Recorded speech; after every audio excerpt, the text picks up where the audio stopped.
दोस्तों, जय भीम, जय भारत, नमो बुद्धाय। भाइयों बहनों, आप सभी का हमारे YouTube चैनल अम्बेडकरवादी एवं प्रकृति प्रेमी ऑफिशियल चैनल में हार्दिक स्वागत एवं अभिनंदन है। मैं हूं पंकज अम्बेडकर। दोस्तों, जैसा कि हमने पिछले अंश में बताया था कि ओम प्रकाश वाल्मीकि के भाई को, जो उन्हीं के साथ उस स्कूल में पढ़ता था, उसको पीटी टीचर ने कैसे थोड़ा सा हंसने पे पूरी क्लास हंसी थी, लेकिन उन्होंने कि छोटी कास्ट का है करके चूड़ा है सोचकर बिल्कुल इतना मार दिया था कि उसका पूरा शरीर नीला पड़ गया था, मरने की स्थिति पर आ गया था। आगे की कहानी शुरू करते हैं, फिर आइए जानते हैं। बृजपाल सिंह त्यागी बीएससी करते ही इंटर कॉलेज बल्ला में अध्यापक हो गए थे और हमें विज्ञान पढ़ाते थे। कॉलेज के सभी प्रबंधक त्यागी थे। बृजपाल सिंह त्यागी देवबंद के पास एक गांव में रहने वाले थे। बल्ला में उनकी कई रिश्तेदारियां थी। अध्यापक बनते ही उन्होंने हरे रंग की एक साइकिल खरीदी थी। उन दिनों साइकिल बहुत कम लोगों के पास होती थी। कॉलेज के प्राचार्य यशवीर सिंह त्यागी भी साइकिल से ही कॉलेज आते थे। किराए की साइकिल लेकर मैंने साइकिल चलाना सीखा था। कई बार गिरा, चोटें खाई, लेकिन साइकिल चलाने का जुनून सवार था। हमारी बस्ती के पास आम के बगीचे थे, जो खेल के मैदान से लेकर शादी ब्याह तक के काम आते थे। बारात आकर इन बगीचों में ठहरती थी। मेरी पढ़ाई की शुरुआत का स्कूल, जिसे सेवक राम मसीह ने प्रारंभ किया था, इसी बगीचे में लगता था। इसी बगीचे में मैंने साइकिल चलाना सीखा था। इन बगीचों को काट कर अब आवासीय मकान बन गए हैं, लेकिन मेरी स्मृति में अभी भी बगीचों की ढेरों यादें छिपी है। बस्ती में बालकराम और भिक्खूराम दो भाई थे। बड़ा बालकराम इंटर कॉलेज में झाड़ू लगाने का काम करता था। छोटा भिक्खूराम उसकी मदद करता था। प्राचार्य ने उसे कक्षा में बैठने की अनुमति दे दी थी। इससे पहले उनकी पढ़ाई लिखाई औपचारिक रूप से नहीं हुई थी। अपनी कक्षा के बच्चों से वह 8-9 वर्ष बड़ा था। मेहनत और लगन से वह पढ़ने लगा था। कॉलेज के अध्यापकों के कई निजी कार्य भी वह कर देता था। एक दिन उसने कहा कि ब्रजपाल मास्टर के गांव जाना है, उनके घर से गेहूं का कट्टा लाना है, साइकिल से जाएंगे। वह चाहता था कि मैं उसके साथ चलूं। मैंने पूछा, साइकिल से कहाँ से लोगे? उसने कहा, मास्टर ब्रजपाल की साइकिल से चलेंगे। ब्रजपाल सिंह त्यागी की हरी साइकिल का नाम सुनते ही मैं रोमांचित हो गया था। मैंने पिताजी से इजाज़त मांगी और पिताजी ने इजाज़त दे दी। अगले रोज़ हम सुबह ही निकल पड़े थे। बल्ला से देवबंद का कच्चा रास्ता था, जिस पर साइकिल चलाना कठिन हो रहा था। कहीं कहीं तो रेत इतनी ज़्यादा थी कि पैदल भी साइकिल खींचना भारी पड़ रहा था। गुपाली के बाद नाला पार करते ही काली नदी का पहाड़ शुरू हो गया था। नदी पार करने में भिक्खूराम ने साइकिल कंधे पर उठा ली थी। देवबंद में लगभग 2 मील पक्की सड़क फिर थी। गांव का कच्चा रास्ता। इसी पक्की सड़क पर आते ही भिक्खूराम ने चलाने के लिए साइकिल मुझे दे दी थी। वह खुद कैरियर पर बैठ गया था। भिक्खूराम का वजन काफ़ी कम था, फिर भी काफ़ी ज़्यादा था। फिर भी साइकिल चलाने के जोश में उसके वजन को भूल गया था। धूप चढ़ने से पहले ही हम लोग ब्रजपाल सिंह के गांव पहुंच गए थे। जब हम उनके घर पहुंचे तो सभी लोग खेतों पर जा चुके थे। घर में सिर्फ औरतें और बच्चे थे। काफ़ी इंतजार के बाद मास्टर ब्रजपाल सिंह के भाई आए। भिक्खूराम को अपने साथ अंदर ले गए थे। शायद अनाज की कोठरी में बाहर चबूतरे पर ही बैठा था। साइकिल चबूतरे के नीचे गली में खड़ी कर दी थी। कुछ देर बाद एक बुजुर्ग आए। चबूतरे पर पड़ी चारपाई पर लेटकर कंधे की चादर सिर के नीचे रख ली थी। वे काफ़ी दुबले पतले थे, चेहरे की हड्डियां उभरी हुई थी। उन्होंने किसी को आवाज़ दी। बृजपाल सिंह का भाई बाहर आया। हुक्के पर रखी ठंडी चिलम उतार कर ले जाने लगा तो बुजुर्ग ने पूछा, ये कौन बेटा है? इसका मेरी ओर इशारा किया। बल्ला से आया है, बृजपाल ने भेजा है, गेहूँ लेने आए हैं। एक भीतर है, कट्टे में गेहूँ भर दिया, भाई ने जवाब दिया। बुजुर्ग ने मेरी ओर देखा। बेटे वहाँ क्यों बैठा है? इक्के आके चारपाई पे बैठ जा। बाबा जी मैं यहीं ठीक हूँ, मैंने उत्तर दिया। ना बेटे यहाँ आके बैठ। उनकी जिद में मैं चारपाई पर बैठ गया। पढ़े है? बुजुर्ग ने बोला, जी 10वीं में। महारा ब्रजपाल पढ़ा है जी। बूढ़ा चुप हो गया था। थोड़ी खामोशी के बाद बोला, महारे ब्रजपाल को कलेक्टरी मिल रही थी, वो नहीं माना, अड़ गया। मुझे तो मास्टर ही बढ़ना है। देश में अच्छे मास्टरों की बहुत कमी है। हमने भी कह दिया, जो जी आए कर ले, यहाँ की फिक्र मत कर। बाप दादों की ज़मीन जायदाद बहुत है, खेती बाड़ी है। मैं उनका एकालाप सुन रहा था। वे बोले, जा रहे थे अपने बारे में, अपने परिवार के बारे में, जैसे यही दुनिया है, इससे बाहर कुछ नहीं। बृजपाल सिंह के भाई ने बाहर आकर कहा, चलो रोटी तैयार है, खा लो। मैंने इनकार कर दिया तो बोले, घर से बिना खाओ जाओगे तो बल्ले में हमारी क्या इज्जत रह जाएगी। उनके बहुत जोर देने पर मैं आधे मन से उठा। एक अजीब सी मन स्थिति थी। बैठक का दालान पर करते ही खुला आंगन था, जिसके चारों ओर पक्की ईंटों के मकान थे। मकानों के आगे बरामदा था। एक बरामदे में गोबर से लिपे कच्चे फर्श पर पीतल की 2 कलईदार 2 थालियां रखी थी। थालियों के नीचे एक किनारे पर एक बड़ा बड़ा कंकड़ रखा था। थाली में गुड़ अचार था। बृजपाल सिंह के भाई ने भिक्खूराम और मुझे बैठने के लिए कहा। मैं डरते डरते बैठ गया था। संकोच और भय दोनों एक साथ मेरे छाए हुए थे। थाली के नीचे कंकड़ का रहस्य खोला। पतली दाल ने जो थाली में परोसी जा चुकी थी, पतली दाल पूरी थाली में ना फैल जाए इसलिए नीचे कंकड़ लगाया गया था। गरम गरम फुलकों की महक नाक से फेफड़ों तक उतर गई थी। इस तरह बैठकर खाना खाने का यह पहला मौका था, वह भी किसी दगा के घर में। वे बहुत प्यार से खिला रहे थे, फिर भी मेरा मन आशंकित था। भिक्खूराम ने डटकर फुलके खाए थे, मैं ठीक से खा नहीं रहा था। जैसे तैसे खाना खाकर हम लोग बाहर आ गए थे। भिक्खूराम बुजुर्ग के एकदम पास वाली चारपाई पर बैठ गया था। मैं थोड़ा फासले से खड़ा था। इसी बीच एक और व्यक्ति वहां आ गया। बुजुर्ग ने हुक्के की नली उसकी ओर बढ़ा दी। हुक्के की नली से धुआं खींचते उस व्यक्ति ने हम दोनों के विषय में बुजुर्ग से पूछताछ शुरू कर दी थी। बल्ला से आए हैं। सुनते ही उसने सवाल दागा था, कौन जात है? उसके सवाल पर उत्तर दिया मैंने, चूहड़ा जात है। उन दोनों के मुंह से एक साथ चूहड़ा। बुजुर्ग ने चारपाई के नीचे पड़ी लाठी उठाकर तड़ से मार दी थी भिक्खूराम की पीठ पर।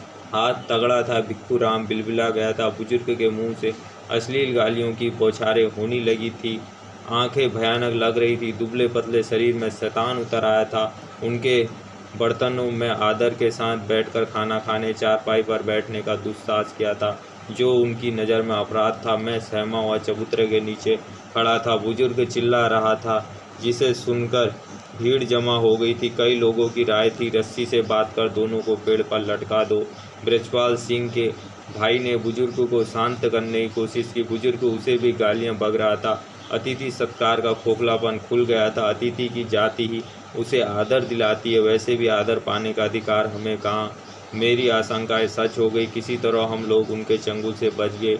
गेहूं का कट्टा हमें मिल गया, जिसे लेकर हम लोग गांव से निकल पड़े। दोनों चुपचाप थे।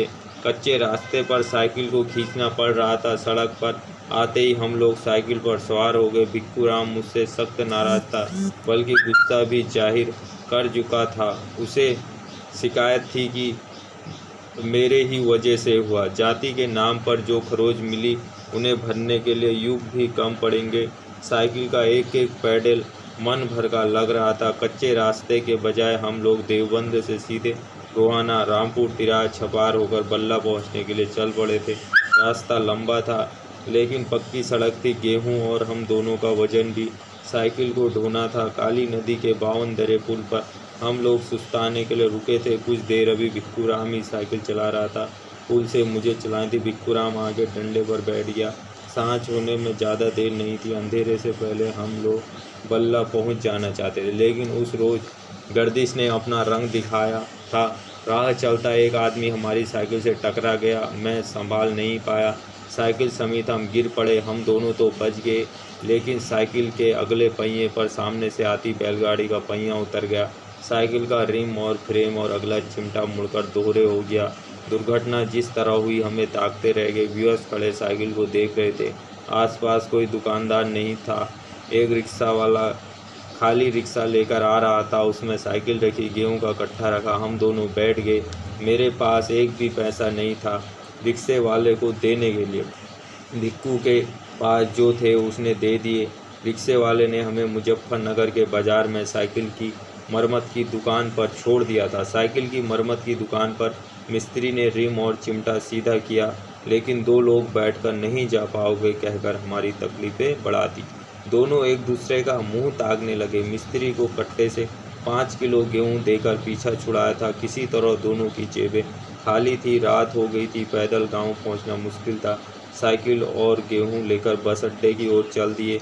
आखिरी बस खड़ी थी। भीड़ बहुत थी। यह सोचकर आए थे कोई पहचान मिलेगा तो किराया मांग लेंगे, लेकिन कोई नहीं मिला। भिक्खूराम को याद आ गया मास्टर वेदपाल तागी मास्टरी छोड़कर रोडवेज में क्लर्क हो गया था। वह मुझे वहीं छोड़कर उसे ढूंढने चला गया था। संयोग से वह मिल भी गया, लेकिन उस बस में जगह नहीं थी। दोनों में से सिर्फ एक को किसी तरह भेजा जा सकता था। भिक्खूराम ने साइकिल और गेहूं की बस छत पर चढ़ा दिया और स्वयं बस में चढ़ने लगा था। मैंने उनसे पूछा, मैं कैसे आऊँगा? मैं तो जा रहा हूँ, तुम कल सुबह बस में आ जाना। मास्टर वेदपाल दफ्तर में बैठा है, वह तुम्हें बस में बैठा देगा। भिक्खूराम से जब मैं कुछ कहूँ, कंडक्टर ने सीटी बजा दी। बस की घरघराहट में मेरी आवाज़ दबकर रह गई। बस अड्डे पर मैं अकेला खड़ा रह गया। आखिरी बस के छूटते ही बस अड्डा सुनसान होने लगा था। मेरी जेब में एक भी पैसा नहीं था, न शहर में किसी को पहचानता था। अजीब सांसत में जान फंस गई थी। मैं बस अड्डे की बुकिंग दफ्तर की ओर चल दिया। एक कमरे में झांक कर देखा, मास्टर वेदपाल बैठा हुआ हिसाब लिख रहा है। त्यागी इंटर कॉलेज में वह मास्टर रह चुका था। मैंने सांस बटेरते हुए कहा, माँ साहब, भिक्खूराम तो चला गया, मैं भी उसी के साथ था। मुझे रुकने का इशारा करे हुए हिसाब में लगे रहे। मैं वहीं दरवाजे के पास खड़ा उनका इंतज़ार करता रहा। काफ़ी देर बाद वे बाहर आए। चलो, सुबह की पहली बस में बैठा देंगे। मैंने डरते डरते कहा, माँ साहब, मेरे पास किराए के पैसे नहीं हैं। उन्होंने साथ चलने का इशारा किया। मैं उनके पीछे पीछे चल रहा था। खुद को बेहद कमज़ोर और डरा हुआ मान रहा था। वे एक चाय की दुकान में ले गए थे। मुझे एक चाय और बंद मेरे लिए मंगाया था। खुद वे दूध पीकर रह गए। उस वक्त चाय और बंद मेरे लिए पकवान से कम नहीं था। भूख लगी थी, लेकिन डर और शहर यहाँ अकेले रह जाने की पीड़ा के आगे भूख कमज़ोर पड़ गई थी। छोटे से कमरे में 2 चारपाइयाँ पड़ी थी। खूंटियों पर 1-2 कपड़े टंगे थे और कोई आसान सामान वहाँ नहीं था। जाओ, उस चारपाई पर लेट जाओ, सुबह 6 बजे ही बस में बैठा दूंगा, 6:30 बजे घर पहुँच जाओगे। उसने मुझे आश्वासन दिया। शायद मेरी घबराहट वह भाग गया था। नंगी चारपाई की रस्सी चुभने का एहसास भी उस वक्त मुझे नहीं था। मास्टर वेदपाल कपड़े बदलकर दूसरी चारपाई पर लेट गया। अभी 10-15 मिनट ही हुए थे। किसी ने आवाज़ लगाई। वेदपाल मास्टर ने दरवाज़ा खोला। बाहर एक व्यक्ति और स्त्री खड़े थे। वेदपाल ने उन्हें अंदर बुला दिया। स्त्री अंदर आ गई। उन्हें देखकर मैं भी उठकर बैठ गया।